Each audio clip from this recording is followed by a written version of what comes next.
prototype circuit board, which I think I mentioned earlier.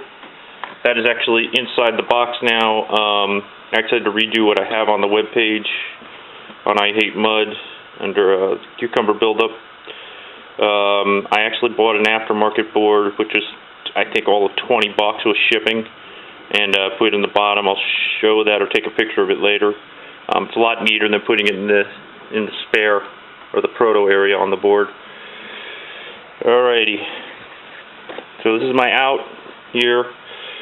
Going to my relay board. Notice I have it marked C and R. The reason for this is that I have the same stuff you see here, and there on that the silver lining, or I guess the silver mesh, whatever the heck they call it.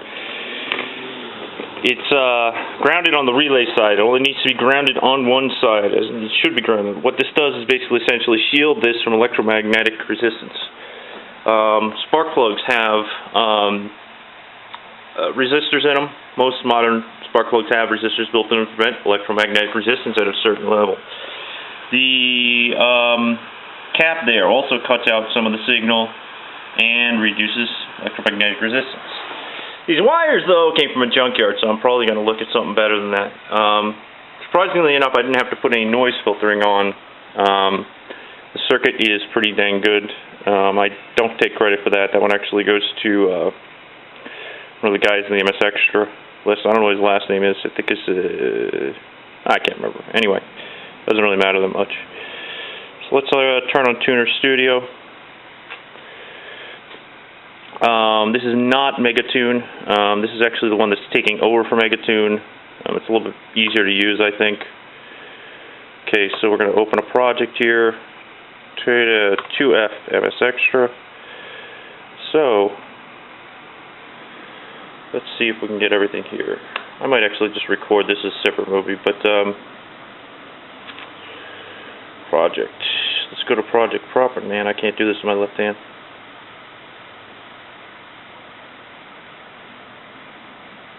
Project properties. Alright, so this is basically what I have in here. Don't know if it's going to get that too well. Basically, I have a Nippendenso CAS for timing, which is the distributor. Direct fire of Ford Wasted Spark 6-pack, which is that guy right there, which is being fired directly from there. Actually, let's see, GM 4.3 liter TVI with all sensors and devices, which is right there. And the Noxense, which is right there and hooked up there. And the Innovate LC1 wideband O2, which is, I've already shown you that. That's, there's the wideband O2 sensor. There's the Innovate right there. And through the wiring. I'll go over the wiring some other time. Click OK. Now, if it doesn't give me any headaches, and it is cool out, I haven't really gotten anything set up for cooling stuff. I didn't have to put any noise filtering on whatsoever, so I was very lucky. I'm not going to really high RPMs and causing a lot of signal. My idle control, I actually set that to 210. Probably, I haven't fully adjusted that right yet. I actually want to go to making the stepper motor work with the closed loop, but I'm not at that point yet. I've still got some tuning to do. Okay, let's close that. So let's see if we're going to start this morning. Gonna have to crank it, let the fuel pump prime for a few more seconds because I have the thing off. There we go. Sounds good. Let me get some of this crap out of the way. This way I don't light anything on fire or melt anything.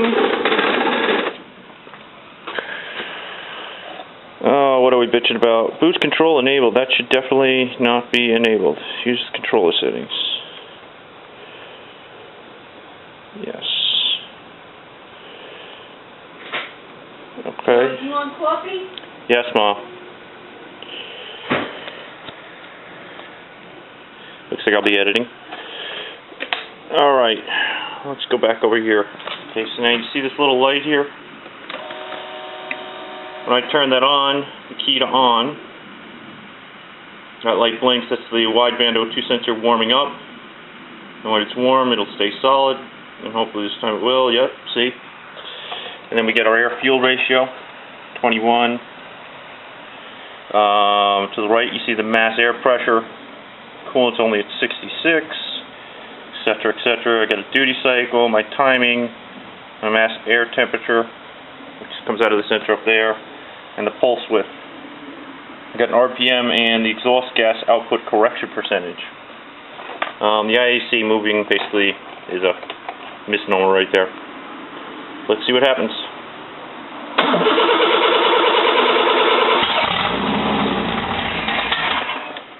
It's cold. Like I said, I haven't got the after start enrichment set up yet.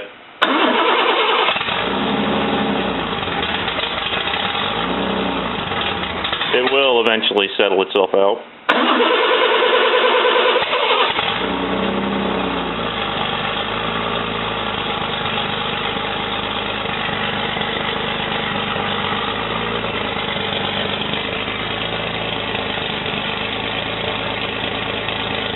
Running high because it's cold.